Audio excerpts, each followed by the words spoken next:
시간이 되었습니다. 우리 함께 신앙 고백하심으로 5월 셋째 주 주일 예배를 하나님께 올려드리겠습니다.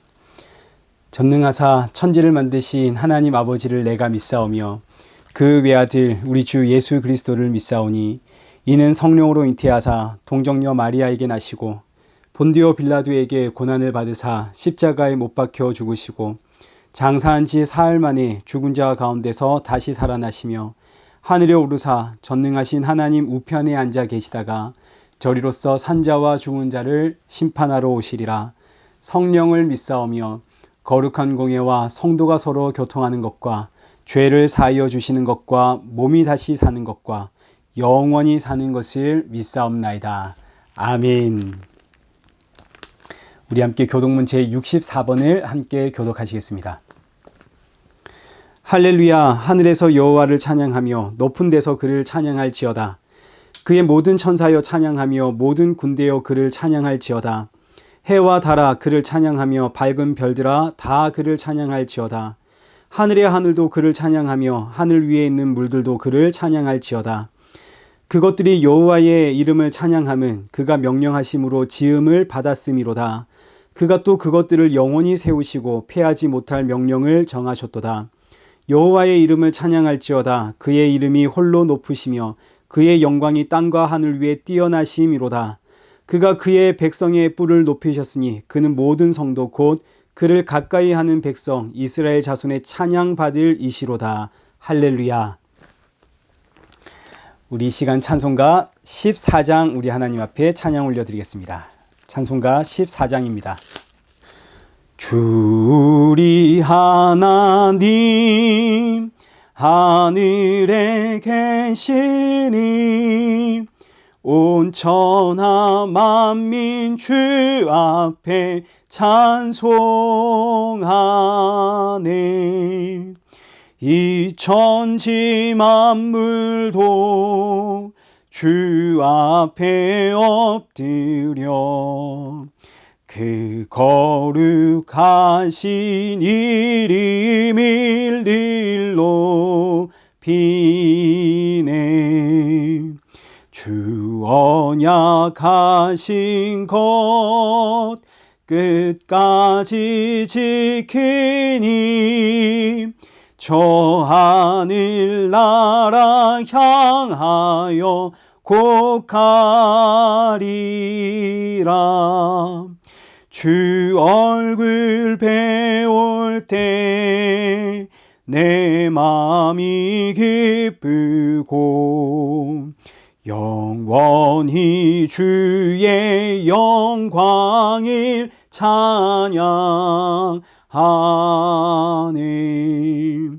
왕의 왕 되신 주 하늘에 계시니 이 세상 죄악 이기신 구주 예수. 저 천군 천사들 주 옹위하고서 무성도 함께 영원히 늘 섬기네.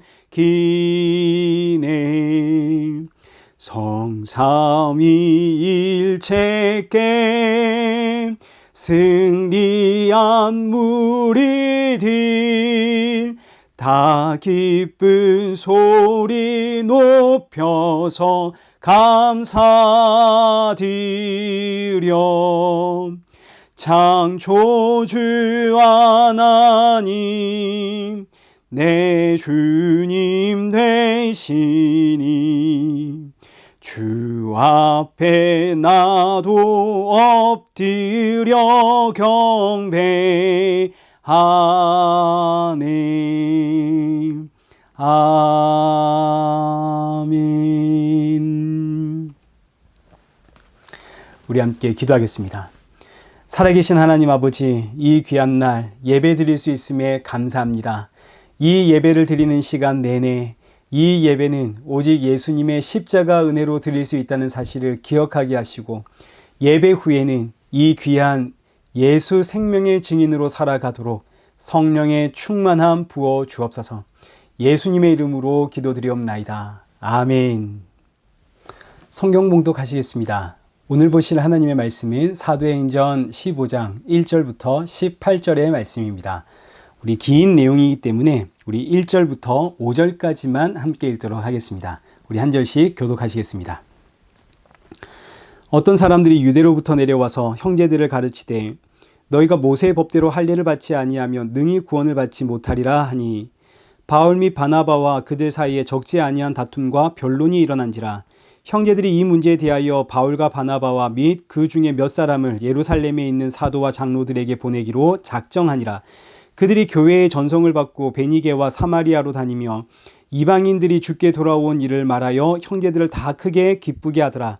예루살렘에 이르러 교회와 사도와 장로들에게 영접을 받고 하나님이 자기들과 함께 계셔 행하신 모든 일을 말하며 바리새파 중에 어떤 믿는 사람들이 일어나 말하되 이방인에게 할례를 행하고 모세 율법을 지키라 명하는 것이 마땅하다 하니라. 아멘. 교회 소식 알려드리겠습니다. 코로나 사태로 방송 예배를 시작한 저희 일회 교회는 그동안 헌금을 할 수 있는 방법이 없었습니다.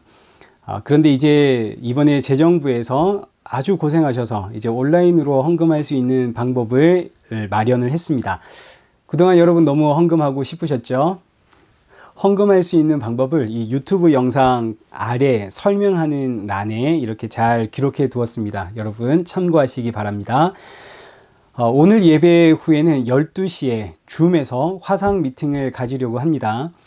우리가 빌려 쓰고 있는 이 본 교회에서 우리 일회 교회만 준비되어 있다면 이제 언제부터든지 예배를 시작할 수 있다. 시작해도 좋다. 이제 이런 연락을 주었습니다. 그래서 오늘 이 미팅을 통해서 우리 주일 예배를 언제부터 다시 시작할까? 이제 좀 더 기다렸다가 예배를 시작할까? 아니면 이제 최대한 빨리 돌아오는 주일이라도 예배를 시작할까? 여기에 대한 논의를 한번 해보려고 합니다. 많은 참여 부탁을 드립니다. 오늘 본문은 사도행전 15장 1절에서 18절 예루살렘 종교회의 교리 논쟁에 대해서 우리 함께 간략하게 살펴보려고 합니다.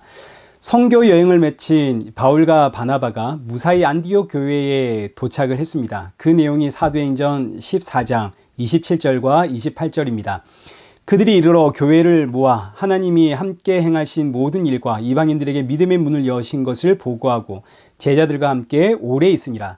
선교지에서 하나님이 행하신 그 놀라운 일들, 이방인들에게 믿음의 문이 활짝 열린 이 놀라운 은혜를 안디옥 교회에 보고한 이후에 바울과 바나바는 이 안디옥 교회에서 제자들과 함께 오래 있었습니다. 여기서 함께 오래 있었다라고 하는 이 말씀에 주목을 하셔야 됩니다.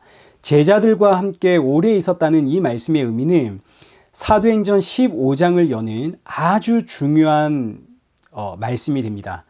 지금 여기 오래 있었다라는 의미는 바울과 바나바가 안디옥 교회 제자들에게 하나님의 말씀, 복음을 오랜 시간 가르쳤다 이런 뜻이 됩니다.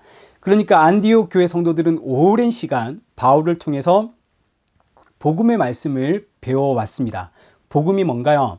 십자가에서 죽으신 예수 그리스도만이 너와 나의 유일한 구원자이시다. 이게 복음 아닙니까?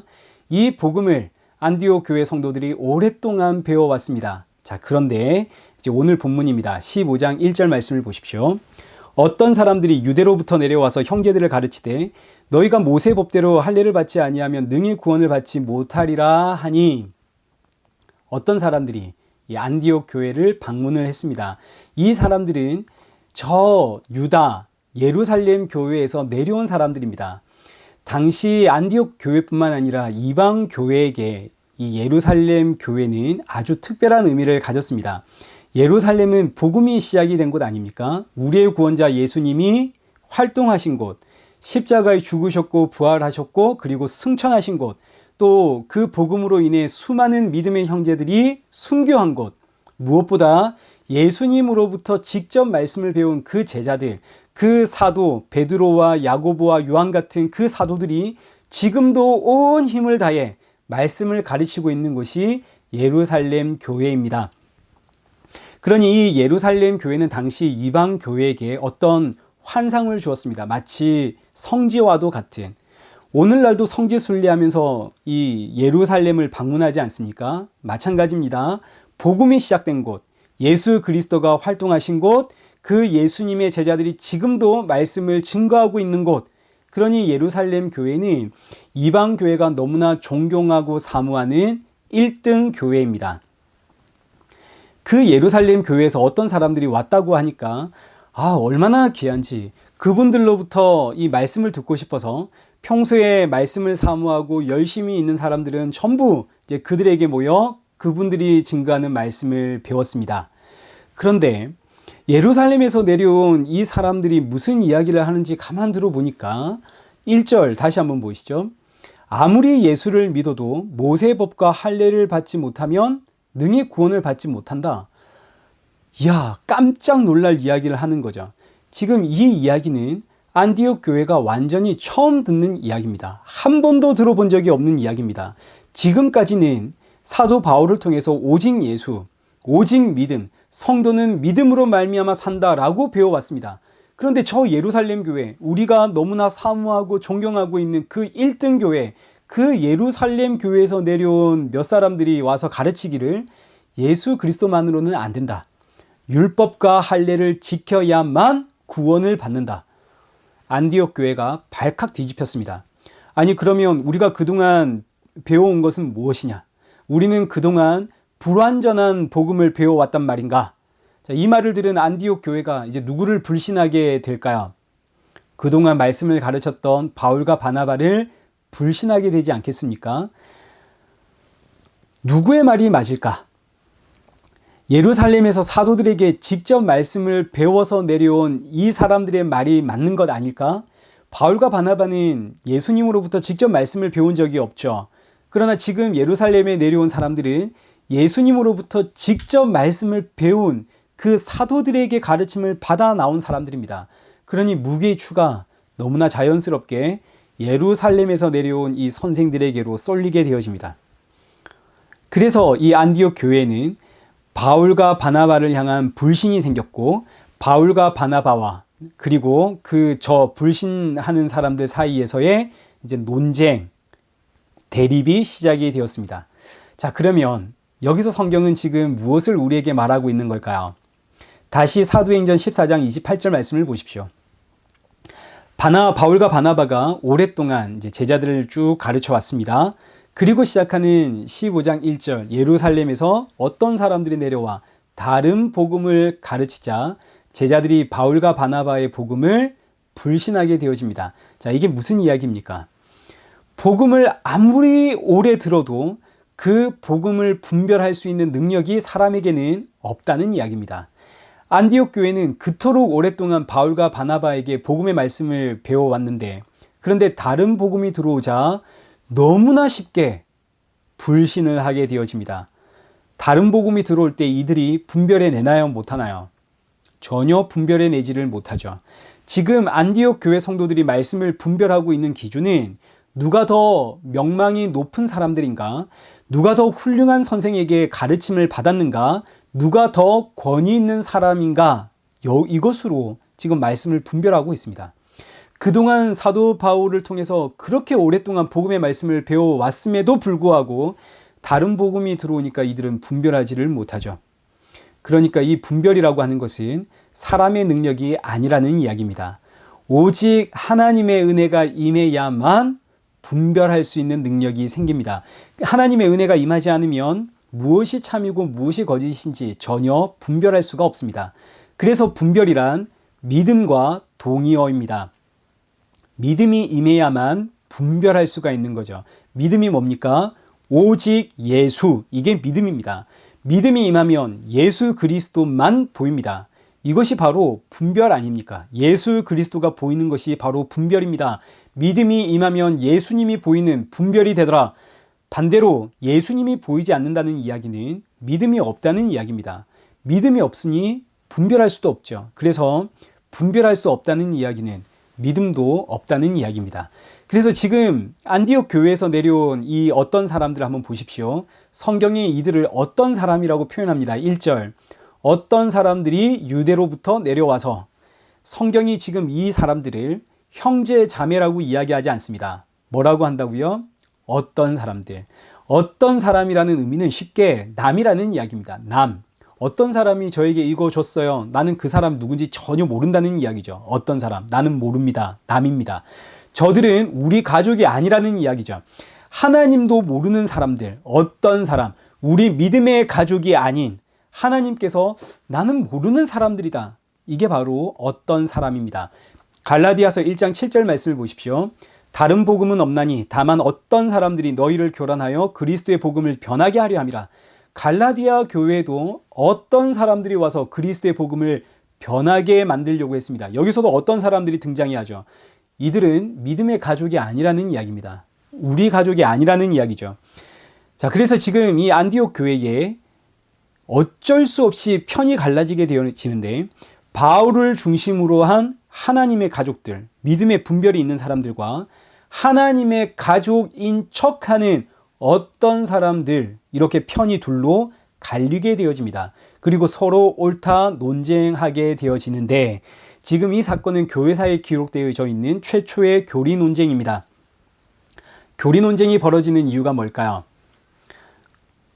교리 논쟁이 벌어지는 그 이유는 그 끝이 예수 그리스도냐 아니면 다른 무엇이냐, 여기에서 교리 논쟁이 시작이 되어집니다.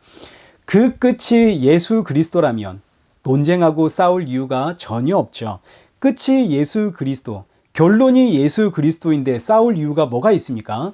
성경은 하나님의 말씀이고 사람은 유한한 존재이기 때문에 하나님의 말씀을 전부 완벽하게 이해하기란 불가능합니다. 그저 하나님께서 우리 각자에게 주신 믿음대로 우리는 그 은혜대로 하나님의 말씀을 이해하게 되어지고 삶에 적용하게 되어집니다. 말씀을 이해하는 그 과정은 사람마다 다 다르겠죠. 그러나 그 이해의 끝이 예수 그리스도라면 이건 싸울 일이 전혀 아닙니다. 나는 이렇게 이해를 해서 예수 그리스도가 나왔는데 우와, 너는 그렇게 이해를 해서 예수 그리스도가 나왔구나. 정말 놀랍다. 이 말씀이 그렇게도 해석이 되어서 예수 그리스도를 증거하는구나. 이건 서로 싸우고 논쟁거리, 분쟁거리가 되는 것이 아니라 우리의 말씀의 깊이와 넓이와 높이가 더욱더 더해지는 너무나 즐거운 일입니다. 그런데 그 끝이 예수 그리스도가 아니라면 오늘 본문 1절 다시 한번 보십시오. 어떤 사람들이 유대로부터 내려와서 형제들을 가르치되 너희가 모세의 법대로 할 일을 받지 아니하면 능히 구원을 받지 못하리라. 그 끝이 예수 그리스도가 아니라 무엇으로 끝나나요? 할례와 율법으로 끝이 납니다.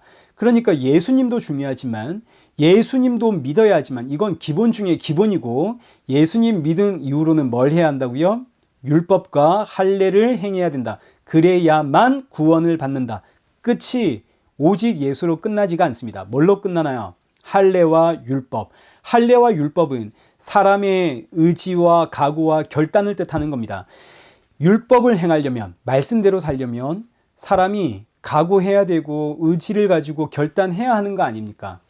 그러나 반대로 믿음은 완전히 다르죠. 믿음은 사람의 의지와 각오와 결단이 아닙니다. 오늘부터 믿어야지 결단했다고 해서 믿음이 생기는 게 아니죠. 믿음은 오직 하나님이 넣어주시는 은혜요 선물입니다. 그래서 이 믿음이 임하면 누가 보이고? 예수 그리스도가 보이고, 이 믿음이 없으면, 이 믿음이 임하지 않으면 믿음이 뭔지를 모르니까 사람의 의지와 각오와 결단이 보이고, 이게 바로 율법과 할례.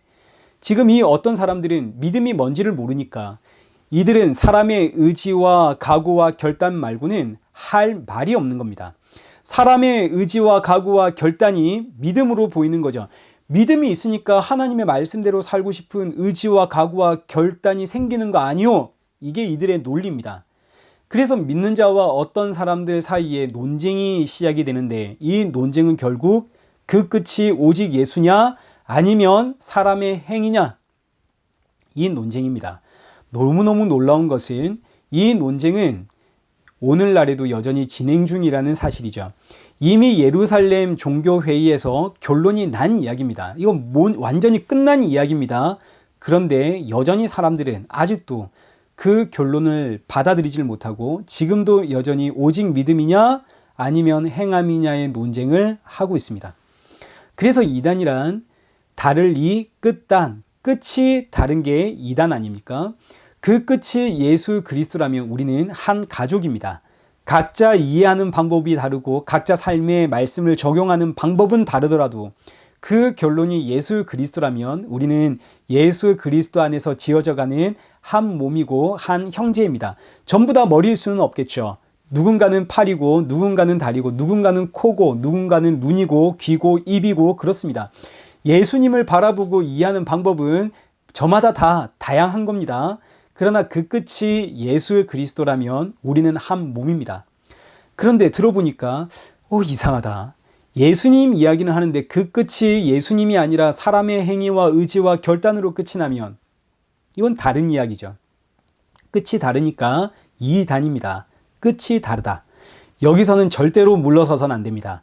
끝이 다르면 절대로 받아들일 수도 없고 양보할 수도 없죠. 끝이 같다면 다 양보해도 됩니다. 그 끝이 예수님이라면 다 양보해도 됩니다. 나만 옳은 건 아니니까요. 그러나 그 끝이 예수님이 아니라면 양보해서도 안 되고 물러서서도 안 됩니다.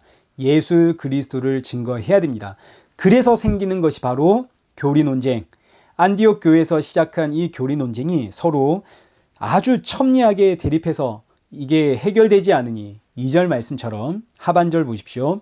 형제들이 이 문제에 대하여 바울과 바나바와 및 그 중에 몇 사람을 예루살렘에 있는 사도와 장로들에게 보내기로 작정하니라. 예루살렘에서 내려온 이 어떤 사람들이 예수 그리스도로는 안 되고 율법과 할례를 지켜야 된다. 그래야 구원을 받는다라고 이야기를 하니까 그렇다면 예루살렘의 사도와 장로들이 정말 그렇게 가르치고 있는지 확인해 보자. 그래서 바울과 바나바 그리고 몇 사람들이 예루살렘 교회로 가게 되어집니다. 여기서 몇 사람이란 증인들이 되겠죠. 예루살렘의 사도와 장로들이 과연 그렇게 이야기하고 있는가에 대한 증인들. 자, 그래서 이제 이 사람들이 예루살렘 교회로 출발을 했습니다. 바울 일행은 이 예루살렘으로 가는 길에도 예수님을 증거하는 이 복음 증거를 쉬지를 않습니다. 3절 말씀을 보십시오. 그들이 교회 전성을 받고 베니게와 사마리아로 다니며 이방인들이 주께 돌아온 일을 말하여 형제들 다 크게 기쁘게 하더라. 베니게와 사마리아 교회 형제들에게 이방인들이 어떻게 예수님을 영접하고 예수님께로 돌아왔는지 오직 예수님만을 증거할 때 형제들은 다 크게 기뻐하더라. 그러니까 지금 성경이 계속 반복하고 있는 메시지를 보십시오. 형제들, 믿음의 가족들은 오직 예수 그리스도를 이야기할 때 기뻐하고 기뻐하더라. 그 과정, 그 적용, 이건 중요한 게 아닙니다. 믿음의 형제들은 무엇이 되었든지 간에 마지막에 예수 그리스도가 남고 예수님이 영광을 받으시면 기뻐하고 기뻐하더라. 자, 이렇게 예수님을 증거하며 드디어 예루살렘 교회에 도착을 했습니다. 4절입니다. 예루살렘에 이르러 교회와 사도와 장로들에게 영접을 받고 하나님이 자기들과 함께 계셔 행하신 모든 일을 말하며 드디어 예루살렘 교회에 도착한 이 바울의 일행이 사도와 장로들에게 안디옥 교회에서 일어난 사건들을 그대로 전부 전달을 했습니다. 예루살렘에서부터 내려온 어떤 사람들이 예수님 믿는 것으로는 안 되고 할례와 율법을 지켜 행해야 된다라고 이야기를 합니다. 어떻게 생각하십니까? 이 말씀을 전달할 때에 이 말씀을 듣고 있던 사람들 가운데 몇이 듣고 보니까 그 말이 옳다. 이방인들에게 할례를 명하고 모세 율법을 지켜라 명하는 것이 마땅하다. 5절입니다. 바리새파 중에 어떤 믿는 사람들이 일어나 말하되 이방인에게 할례를 행하고 모세 율법을 지키라 명하는 것이 마땅하다 아니라 모세 율법과 할례를 지켜 행하는 것이 마땅하다 말하는 지금 이 사람들이 누군가요? 성경을 보니까 어떤 믿는 사람들, 믿는다고 하는 어떤 사람들 이런 뜻입니다. 믿는다고 하는 어떤 사람들. 이 어떤 사람들이 항상 교회를 흔들어 놓습니다. 이 어떤 사람들은 어린 양의 피로 출애굽한 광야 교회에도 있었습니다. 그때부터 시작을 했습니다. 최초의 교회에서부터 이 어떤 사람들은 있었다는 이야기입니다. 오늘날도 여전히 존재하고요. 민수기 11장 보시면 그 배경이 하나님께서 이스라엘 백성들에게 만나를 주셨습니다. 하늘에서 내려온 떡이 만나 아닙니까? 근데 이 만나를 어제도 먹었고 오늘도 먹었는데 내일도 먹어야 됩니다. 늘 날마다 만나만 먹어야 됩니다. 자, 그런데 이때 이 만나는 누구를 상징합니까? 예수님을 상징합니다. 요한복음 6장 31절에서 사람들이 예수님에게 만나가 무엇입니까? 하고 묻습니다. 기록된 바 하늘에서 그들에게 떡을 주어 먹게 하였다 함과 같이 우리 조상들은 광야에서 만나를 먹었습니다. 이때 예수님의 대답이 51절, 나는 하늘에서 내려온 살아있는 떡이다. 그러니까 우리의 조상들, 너희의 조상들이 광야에서 먹었던 그 만나가 바로 나다. 나를 상징하는 것이다. 내가 바로 하늘에서 내려온 산떡이다. 나를 먹는 자는 죽어도 죽지가 않는다. 광야에서 이스라엘 백성들이 먹었던 그 만나가 바로 예수님입니다. 그런데 어제도 만나, 오늘도 만나, 내일도 만나. 어제도 예수님, 오늘도 예수님, 내일도 예수님. 지겹습니다. 그래서 이스라엘 백성들 중에 어떤 사람들이 일어나 불평을 하는데 그들이 뭐라고 불리우는지를 한번 보십시오. 민수기 11장 4절입니다. 그들 중에 섞여 사는 다른 인종이 탐욕을 품으며 이스라엘 자손도 다시 울며 이르되 누가 우리에게 고기를 주어 먹게 하랴. 자, 지금 이 광야 교회 안에 이스라엘 백성들 가운데 누가 살고 있나요? 다른 인종들이 섞여 살고 있습니다. 광야 교회 안에 다른 인종들이 섞여 살고 있는데 그들은 만나가 지겹습니다.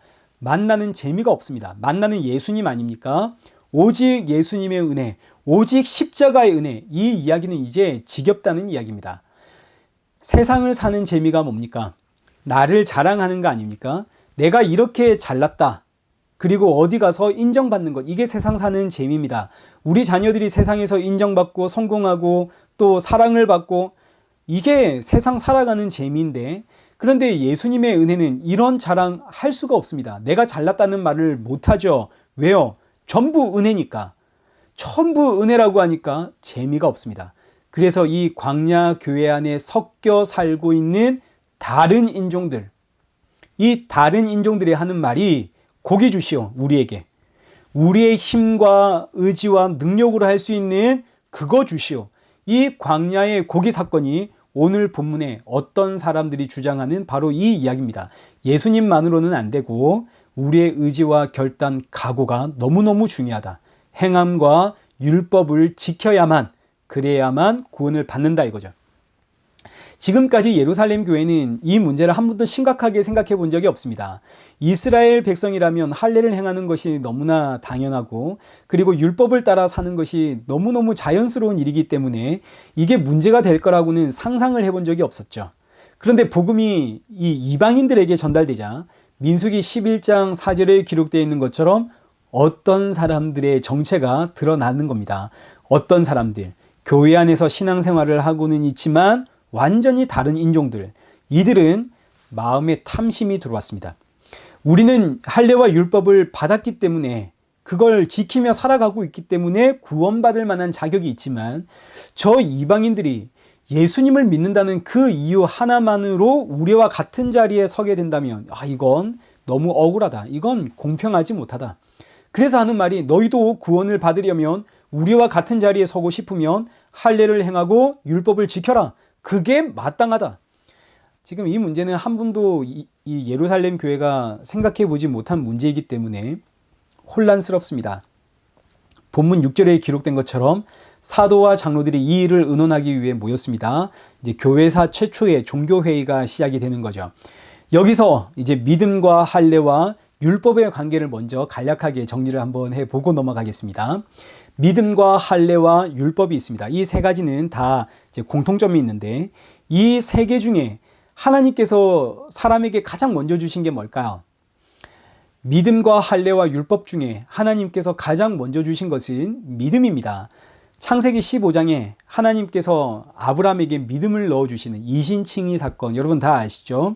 아브라함에게 자녀가 없습니다. 그때 하나님께서 내가 너에게 자녀를 줄게. 창세기 15장 4절의 말씀입니다. 네 몸에서 날 자가 너의 상속자가 되리라. 그러자 아브라함이 6절, 아브라함이 여호와를 믿음이 여호와께서 이를 그의 의로 여기시더라. 이 말씀이 그 유명한 이신칭입니다. 믿음으로 의롭다함을 받는다. 하나님께서 아브라함에게 믿음을 주셨습니다. 믿음이 제일 먼저 나오는 겁니다. 그런데 이때 사실 아브라함은 이 약속을 믿은 적이 없습니다. 오히려 비웃고 여종을 통해서 이스마엘을 낳습니다. 그러니까 아브라함이 여호와를 믿었다는 이 표현은, 이 이신칭이, 이 말씀은 아브라함이 여호와를 믿었다라는 의미가 아니라 여호와가 아브라함에게 믿음을 넣어 주었다라는 뜻입니다. 여호와가 아브라함에게 믿음을 넣어 준 것이지 아브라함이 여호와를 믿은 것이 아닙니다. 아브라함은 여호와를 믿은 적이 없습니다. 그래서 너는 믿지 않지만 내가 너에게 믿음을 넣어 주었기에 너는 의롭다. 너는 죄인이지만 내가 너를 의롭다 칭한다. 이게 이신칭입니다. 그래서 믿음은 사람에게서 나오는 것이 아니라 하나님의 은혜요, 하나님의 선물이 되어지는 거죠. 믿음이, 지금 하나님이 넣어주신 믿음이 지금은 아브라함에게 작동하지 않고 있는 것처럼 보이지만 결국 지금 아브라함은 하나님의 말씀을 믿지 못하고 있습니다. 그러나 이 아브라함의 인생은 결국 하나님이 넣어주신 믿음에 사로잡히는 인생이 되어집니다. 이게 바로 성도의 인생이죠. 저와 여러분의 인생입니다. 하나님이 넣어주신 믿음에 결국은 사로잡히고 마는 인생. 아브라함은 이 하나님의 말씀을 믿지 못해서 이스마엘을 낳습니다. 하나님은 그런 아브라함에게 무려 13년을 침묵하시죠. 13년 뒤에 아브라함이 99세가 되던 해에 하나님께서 다시 아브라함에게 나타나서 내가 너에게 아들 줄게 라고 이야기를 했습니다. 이때 아브라함은 하나님의 그 말씀을 비웃습니다. 내 나이 100세, 내 아내는 이제 아기를 낳을 수 없는 몸인데 어떻게 아들을 낳나? 아브라함이 비웃습니다. 그때 하나님께서 아브라함에게 명하신 것이 너 가서 할례를 행해라. 할례란 남자의 생식기를 자르는 것이 할례입니다. 그렇다면 이 할례가 뜻하는 것이 무슨 이야기입니까?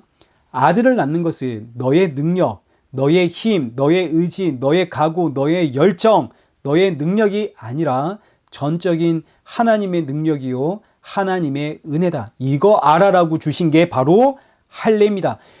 하나님이 아브라함에게 믿음 주었습니다. 그런데 아브라함이 이 믿음을 믿지를 못하죠. 그래서 주신 것이 할례입니다. 믿음이란 이 안에서 나오는 것이 아니라 전적인 하나님의 은혜다. 그래서 이신칭이 내가 너를 의롭다 불러주는 것이다. 이게 바로 할례입니다. 그러니 할례를 행한 자는 이 할례를 볼 때마다 나의 능력이 아니라 전부 하나님의 능력입니다. 나는 믿음이 없는데 하나님이 나를 믿음의 사람이라 불러주시는 겁니다. 전부 하나님의 은혜입니다. 이게 바로 할례입니다. 이 할례가 오늘날 우리가 행하는 세례가 되는 거죠. 세례가 뭡니까? 내 힘과 내 능력으로 구원받는 것이 아니라 오직 예수 그리스도의 십자가 보혈의 공로로 그 은혜로 값없이 내가 구원을 받습니다의 표가 바로 세례입니다. 그래서 세례는 할례처럼 하나님의 표가 되어지는 이 상징을 가지고 있지만 그렇다고 세례를 안 받는다고 해서 우리가 하나님의 백성이 아닌 겁니까? 그런 거 아니죠. 세례 안 받았다고 해서 우리가 구원 못 받습니까? 그런 거 전혀 아닙니다. 육적 세례는 하나의 표, 상징일 뿐입니다. 진짜는 영적 세례입니다. 하나님께서 나를 하나님의 자녀라 칭해 주심. 그래서 사도 바울이 육적 할례가 아니라 할례는 마음에 행하는 것이다. 이 로마서 2장 28절입니다. 무릇 표면적 유대인이 유대인이 아니요 표면적 육신의 할례가 아니니라 오직 이면적 유대인이 유대인이며 할례는 마음에 할지니 마음에 하는 할례란 바로 성령 세례. 너는 내 것이다 라고 하나님이 인쳐주시는 이 성령 세례는 내 각오와 의지와 결단이 아니라 오직 하나님의 은혜입니다. 그런데 이 할례의 뜻은 모르고 그저 육체의 할례를 행했기에 우리는 하나님의 백성이다 이러고 있으니까 할례 다음에 주신 것이 바로 율법입니다. 믿음, 할례, 그 다음 마지막이 율법. 율법을 주신 이유는 뭔가요? 로마서 3장 20절 율법의 행위로 그 앞에 의롭다 하심을 받을 육체는 없나니 율법으로는 죄를 깨닫습니다. 죄를 알아라고 이제 율법을 주신 겁니다.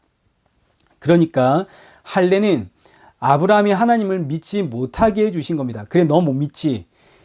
그래서 믿음은 하나님의 은혜란다. 이거 알아라고 주신 것이 할례요. 율법이란 그 다음에 죄를 알아라고 주신 것이 율법입니다. 근데 지금 유대인들은 이 본질은 보지를 못하고 껍데기만 붙잡고 할례와 율법을 지켜 행해야만 하나님의 자녀가 될 수 있다. 이 자격 이야기를 하고 있습니다. 그래서 지금 종교회의가 열린 거죠. 7절 보십시오. 많은 변론이 있은 후에 베드로가 일어나 말하되 이제 서로의 이야기를 충분히 들었습니다. 충분히 듣고 난 이후에 사도 베드로가 일어납니다. 베드로는 과거에 할례와 율법이 너무너무 중요하다라고 생각했던 사람 중에 한 사람입니다.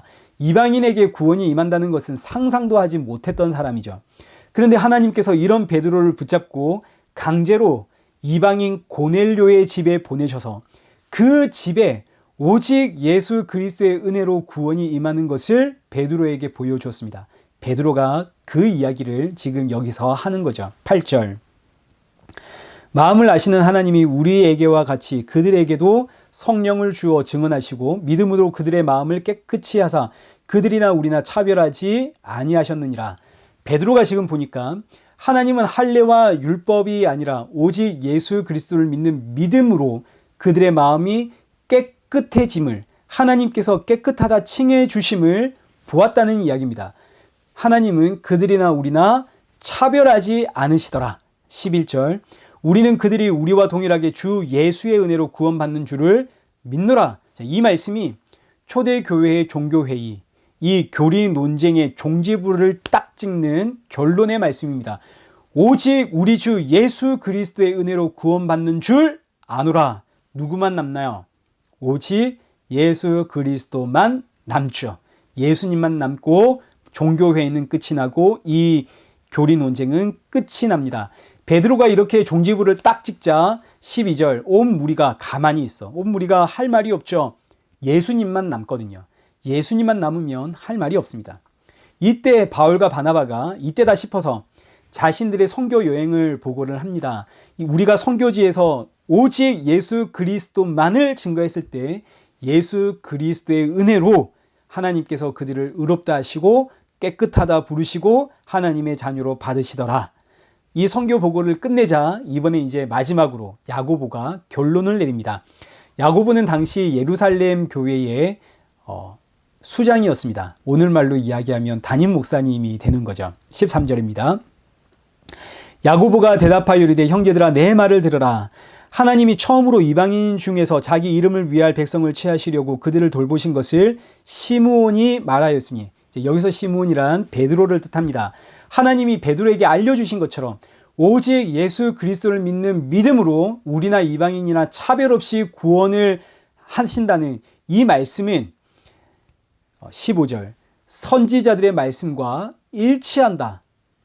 베드로의 주장은 지금 선지자들의 말씀과 일치하는 내용이다. 이 이야기를 하면서 아모스 선지자의 글을 인용을 합니다. 이 말씀이 이제 그 유명한 다윗의 무너진 장막입니다. 16절.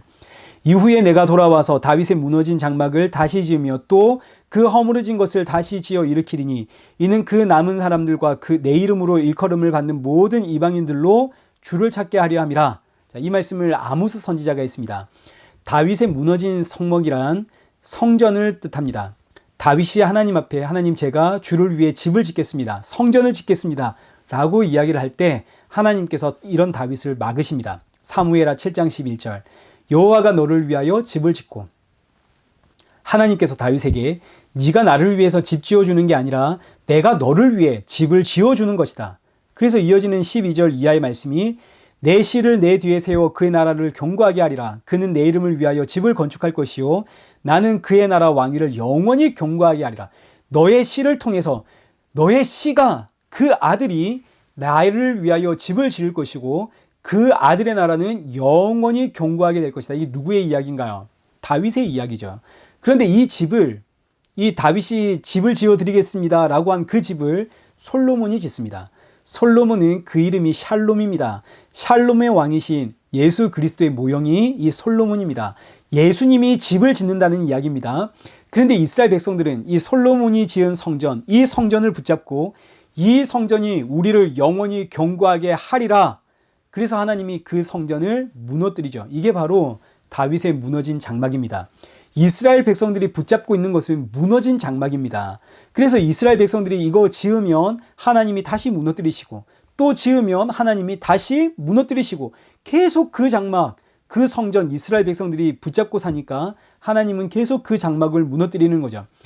그래서 예수님 이 땅에 오셨을 때 저 성전 허물어라. 내가 3일 만에 다시 짓겠다. 그리고 나서 하시는 말씀이 내가 아버지의 집에 집을 지으러 간다. 이 요한복음 14장 2절의 말씀입니다.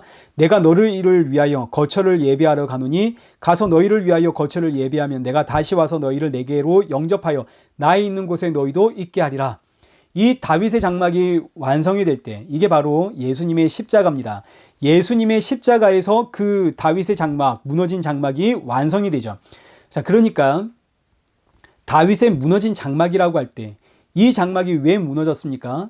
사람들이 자꾸 자기들의 힘과 능력으로 이 장막을 세우려고 하니까 아무리 사람들이 자신들의 그 능력으로 화려하고 아름답게 지어도 그건 하나님 보실 때 무너져 있다라는 뜻입니다. 이 무너진 장막을, 사람들이 세운 이 무너진 장막을 세우시고 완성하시는 분이 바로 예수 그리스도.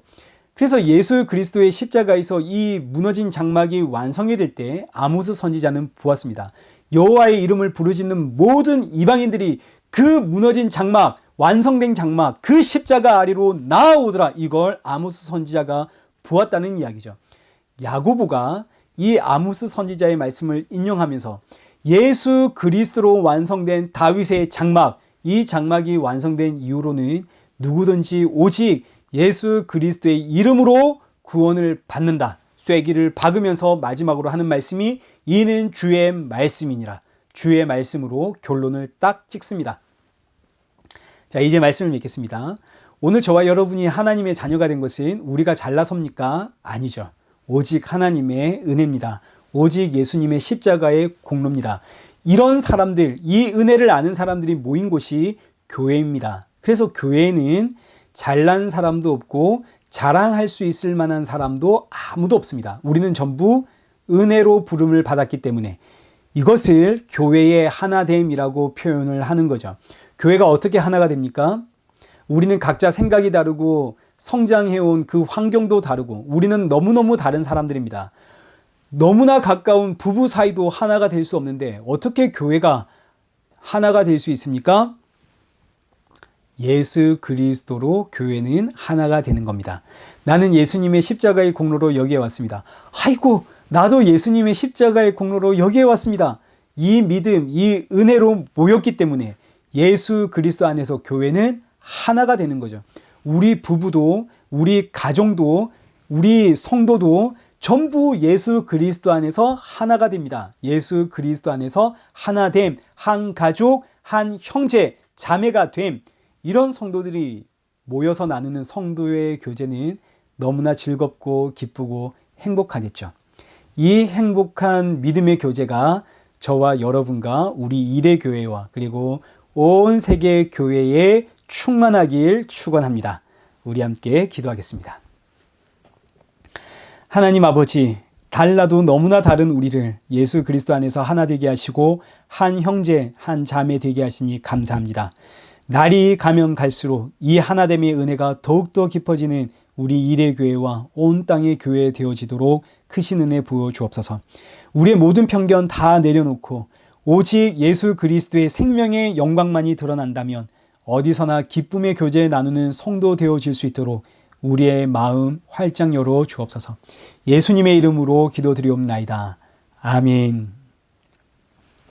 우리 찬송가 220장 찬양하신 이후에 축도로 예배를 마치겠습니다.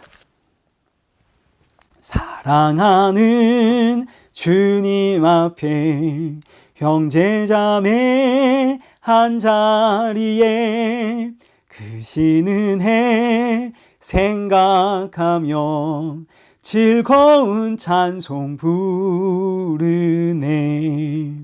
내 주 예수 본을 받아 모든 사람 내 몸같이 환난 근심 위로하고 진심으로 사랑하는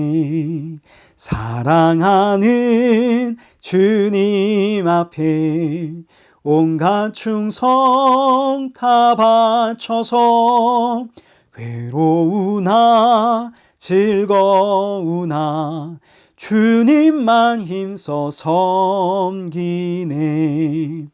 우리 주님 거룩한 손 제자들의 발을 씻어 남 섬기는 종의 도를 몸소 행해 보이셨네.